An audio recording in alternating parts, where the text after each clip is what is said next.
Prosseguindo no estudo de História da Igreja, agora vamos ao item 29 do material didático, na página 88. Vamos ao ano de 1231 da era cristã. Vamos falar sobre Antônio de Lisboa, uma pessoa muito conhecida, né? O famoso Santo Antônio. Quem é esse homem? 1231 da era cristã, lembre-se, está em plena Inquisição. Antônio de Lisboa foi o padre que inspirou mais uma organização do paganismo católico, né? As famosas festas de Santo Antônio. Né?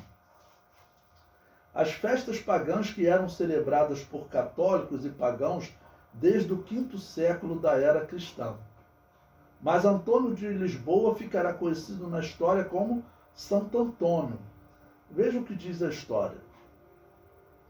As origens são mesmo as antigas festas pagãs das antigas civilizações, ligadas ao ciclo da natureza, às estações do ano. Sociedades antigas realizavam grandes festividades com durações longas, até de um mês, sobretudo no período de plantio e da colheita. Bom, o que essa historiadora está dizendo é o seguinte: aquelas festas pagãs que existiam, né, que envolvia normalmente a adoração ao sol, está dizendo, tudo isso está sendo adotado pela Igreja Católica, inclusive as festas de Santo Antônio. Né? Contextualiza o pesquisador de culturas populares Alberto Tsuyoshi Ikeda, professor da Universidade de São Paulo e consultor da Cátedra Capora da Diversidade Cultural e Étnica da Sociedade Brasileira da Universidade Federal de São Paulo. Ele diz: os mitológicos casais férteis Afrodite e Adonis, Tamuz e Ísis e Osíris eram homenageados nesses rituais, pois representavam a reprodução humana, numa época de evocação da colheita, afirma. Eram rituais para que a colheita fosse farta e para abençoar o próximo período agrícola. Era período de congraçamento, de partilha e estabelecimento de alianças entre as comunidades. Eram rituais de fartura e abundância em todos os sentidos, no âmbito alimentar e na relação entre as famílias, casamentos, batizados e compadre.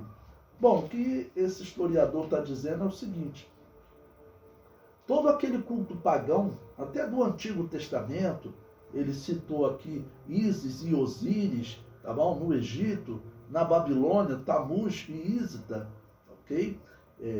Afrodite e Adonis também na Mesopotâmia, todos eles praticavam o culto à natureza, que é o culto a Baal.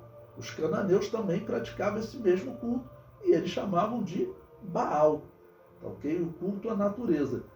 O que a Igreja Católica está fazendo é a mesma coisa, ela está adaptando, tá bom, para o catolicismo, mas nós sabemos na história até o que ela vai fazer com os nativos aqui do Brasil e com os africanos que vinham aqui para o Brasil, fazendo a adaptação do culto deles, mas no final fica uma grande mistura, né, onde você vê um santo católico, santo entre aspas, na entrada de um terreiro espírita africano, né?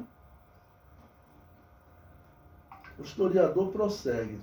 O primeiro dos anos juninos é Antônio, ele fala lá de 1231, frade franciscano de origem portuguesa, que ficou conhecido pelo que fez na Itália no início do século XIII. Com fama de milagreiro, foi canonizado pela Igreja 9 meses depois de sua morte. Trata-se de um recorde até hoje, não superado na história do catolicismo. Em 24 de junho, o catolicismo celebra o nascimento de João Batista. É o santo máximo das comemorações juninas. Há versões que apontam que originalmente eram festas joaninas e não festas juninas. E, sobretudo, no Nordeste brasileiro, a festa de São João é um evento de dimensões impressionantes.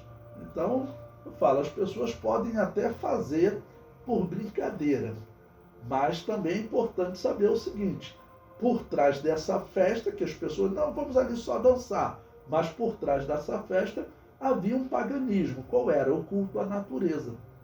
Porque exatamente ela ocorre no período lá do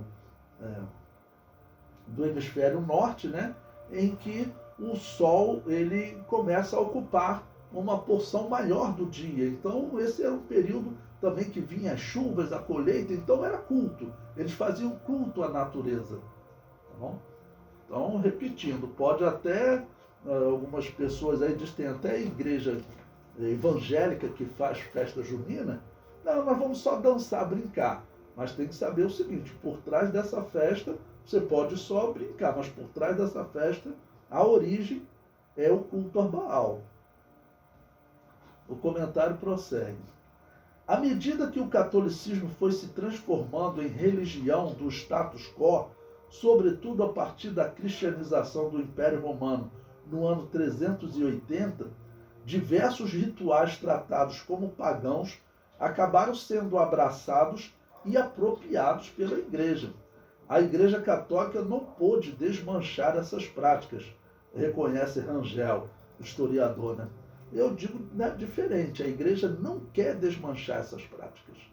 Ela quer essa mistura. Tá ok? Porque, na verdade, é a mesma religião. Não existe diferença da religião católica para a religião que os romanos professavam. É o que o historiador está falando. Que a Igreja Católica se apropriou daquele paganismo. Semíramis, a mãe de Deus, que era Tamuz, né?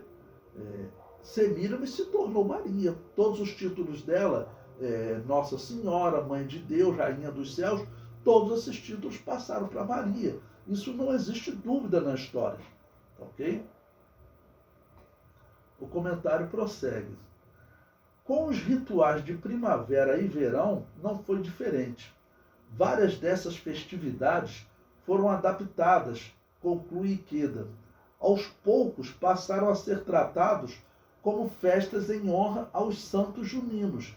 Então eles foram pegando personagens da história do cristianismo ou até da Bíblia e foram chamando, não, agora é o dia desse santo. E o que as pessoas vão fazer? As pessoas vão continuar, no exemplo dos africanos aqui no Brasil, vão continuar com o culto antigo deles, as divindades africanas, só que vão começar a chamar essas divindades africanas com nomes católicos. Mas eles se converteram? É claro que não. É por isso que você vai em determinadas partes do Brasil hoje, como lá na Bahia, por exemplo, é muito comum você encontrar dentro de um culto católico baianas lá rodando. Isso aconteceu. Eu estava lá no Pelourinho, fui a trabalho na Bahia e à noite fomos passear lá no Pelourinho e quando chegou lá, eles nos levaram numa igreja onde tinha era o dia da bênção. É claro que eu não entrei, né? Mas eu fiquei do lado de fora olhando e lá no Pelourinho, então, que é algo turístico, o padre tinha que abençoar todo mundo, inclusive algumas baianas, ou seja, recebendo entidades africanas, elas rodando lá dentro da Igreja Católica. Então ficou tudo misturado. O historiador prossegue. Mas é importante notar que mesmo dentro do ciclo católico, esses santos estão ligados tematicamente com aquelas mesmas ideias, os mesmos princípios das festividades dessa época do ano, das antigas civilizações, pontua o pesquisador. Ou seja, a ideia das festas católicas é manter o culto antigo, não é só substituir a data, não. Ela mantém o culto antigo, mantém o paganismo antigo. E prossegue. De modo geral, na leitura proposta por ele, todos os santos juninos estão ligados aos ciclos da natureza. Fogo, água, fertilidade, abundância. aí está aí São Pedro e a ideia de que ele é quem controla o tempo. Veja uma relação entre eles e os antigos rituais, uma relação ainda presente. Embora a gente não perceba mais, eles têm essa ligação com os elementos fundamentais da existência humana, comenta. Ou seja, o que está dizendo aqui, esses historiadores, é o seguinte, que esse período, essas festas, todas elas eram adotadas do paganismo. E esse homem que nós acabamos de estudar, eu já falei em outro ponto com vocês, ele era um franciscano. Os franciscanos, eles lideram a Inquisição nesse período. Tá bom? Falei também sobre São Francisco de Assis. Ele trabalhou na Inquisição, ele trabalhou nas cruzadas, pregando lá na cruzada. Então a Inquisição, ela funcionava nesse período, liderada por quem? Pelos franciscanos, pelos dominicanos, né? Eu considero muito estranho o Papa Francisco, o Papa atual, homenagear exatamente esse inquisidor. Mas as pessoas olham só para outros pontos da vida de Francisco de Assis, né? Mas vai ver a vida dele, ele era um inquisidor. Ele matava as igrejas anabatistas. Ok? E o Papa atual homenageia ele, então os cristãos têm que abrir os olhos com esse Papa.